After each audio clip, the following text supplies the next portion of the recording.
by these Saxons. Some of the Saxons are only adherent men who have been recruited from the local town, little more than a spear and a shield. But because they've got the element of surprise on their side, they can cut down the Vikings quite easily. They weren't expecting to be attacked. And so, the Saxons of Mead Hampstead have been victorious, cut down some Vikings. Give the Saxons a big cheer. Ooh, we've obviously got some Viking supporters with us this afternoon. So what the Saxons are probably going to do now is have a good loot of the bodies. There's no point in killing somebody if you can't nick all their stuff afterwards. Particularly as they're probably carrying around their personal wealth. Bits of silver or gold, hack silver as it's sometimes called. Treat a bit like money in this time. Might loot weapons and armour. Oh right, yes, gentlemen there just cut a finger off. Oh, that's very nice. Okay, there's one we cut off earlier. Yeah, thank you very much for that. That's my fee for the day, thank you. Easier to cut it off if you've got the ring still attached to it. Also as well, they might loot the odd sword.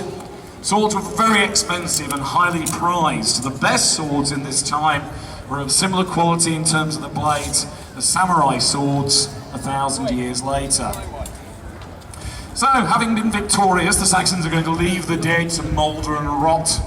The Saxons, of course, are good Christians, but the Vikings here believe in different gods. So, as far as the Saxons are concerned, they're not really bothered about their rotting remains.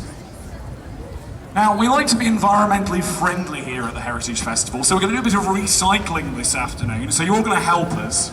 Like, everybody here, all the children, in a second we're going to cast a magic spell to make the dead come to life. Okay? So, on the count of 3, you're all going to shout, "Rise." Now, if you're not loud enough, I'm afraid the spell doesn't work, and actually they'll just twitch a bit, which is a bit unpleasant. So, on the count of 3, 1, 2, 3. Rise! That was a bit rubbish. Come on, Peterborough, you can do better than that. Mums and dads, grandmas and granddads, you're going to have to join in as well. So everybody's going to have to join in, as loud as you possibly can. Get them to rise up. The count of 3. 1, 2, 3. That's better. So, imagine now it's a few days later. Time passes by. Saxons have retired back to Mead Hampstead. You can see here, some of them guarding the defences of the town, keeping an eye out just in case any more Viking raiding parties from this great Viking army marching into the region decides to come back. Okay. Now here we have another detachment of Vikings, suspiciously like the ones before. Earl Orm in charge of them, no relation.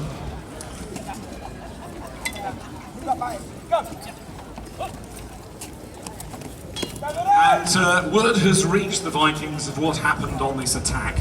They want revenge, they want blood, they want retribution for this heinous deed of the death of these Vikings, their kinsmen, at the hands of these lily-livered Saxons.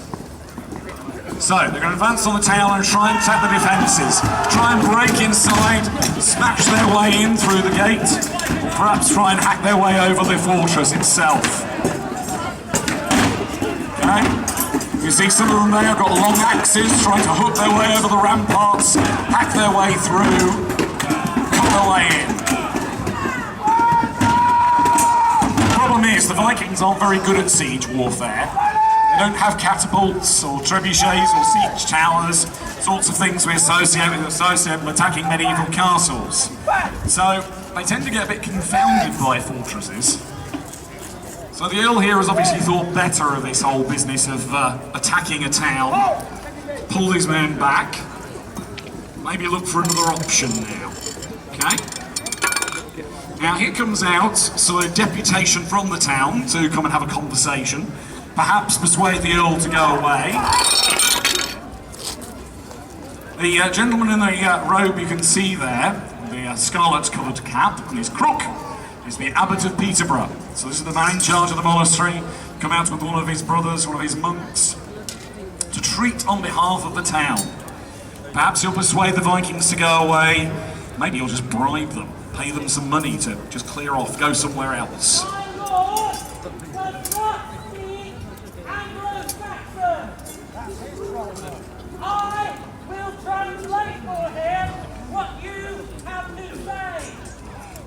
see, the Vikings obviously speak Norse.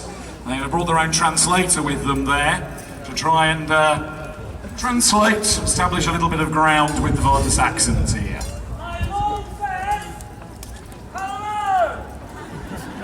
Yeah, I'm not quite sure that's what Earl was saying. Well, must be told. You desecrate the house of God! Leave this land now! Or die! Well, as you can see, the abbot's not very keen on the Vikings being here. As I say, he regards them as a bunch of heathens, and it's different belief systems. The Saxons are Christians, the Vikings worship gods like Odin and Thor. You're very welcome! Please come into our monastery and have some stuff! Yeah, I think this is getting lost in translation a bit here. I think they said that Earl should probably sack his translator.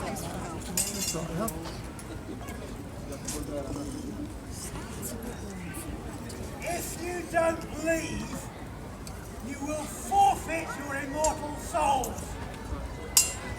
Well, the abbot is threatening the Vikings with hellfire and damnation. Remember, as I say, they are Christians here. They believe your place is in heaven after they die. Whereas the Vikings believe, as I say, if they die in battle, they'll go to Valhalla. He says, please go and kidnap me! Okay, alright, so at this point the Vikings decided enough of this. They're going to try and kidnap the abbot, grab hold of him. They've slaughtered one of the monks. Monks are easy meat as far as the Vikings are concerned. They liked attacking monasteries, partly because they were easy to attack, and partly because they usually tend to be very wealthy. Lots of gold and silver inside. Get your hands off him away! You will not cast your magic over him away! So the poor abbot has been kidnapped. The Vikings have taken him away. I wouldn't give much for his chances at this point. In the meantime, a couple of his bodyguards, who are obviously probably not earned their pay very well today, although having said that, they are a bit outnumbered. These guys are Huskars, so they are professional soldiers who are much better armoured and equipped than the rest of the Saxons. My lord says! The poor monk there being dragged out. My lord wishes for you to send out, if there is a true man amongst you, to fight our champion in the ritual of single combat. Send forth your bravest warrior, and let his blood stain this ground. Now, in an age when people prize those reputation, amongst other things, over each other, particularly in a warrior culture, then people sometimes like to come out and sort of make a name for themselves by having single combat between champions. So we have a Viking champion there in the leather arm with his rectangular shield, and a Saxon champion. Ladies and gents, please cheer on your champion. Cheer for Saxons or for Luton. Come on, cheer them on. Come on, cheer them on. Get him! Viking! Viking! Saxon clock Viking around the head there. Maybe a bit woozy.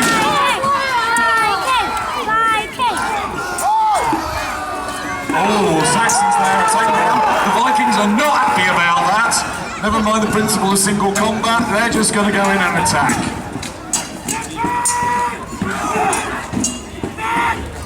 The Saxons are moving forward, moving in a disciplined climb, or trying to. Even they're crying that cry, out, as he don't clear off.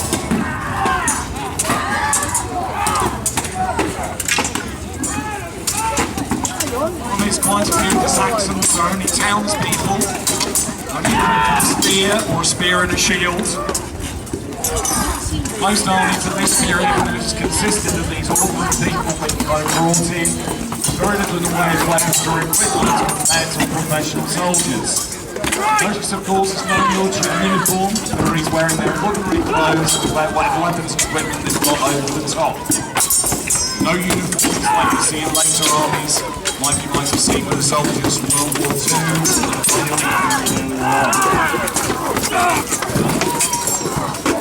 Well, the Saxons are keeping a disciplined fighter, forcing the Vikings back again. Take him!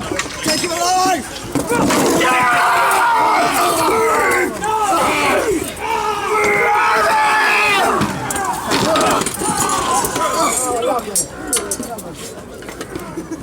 Oh dear.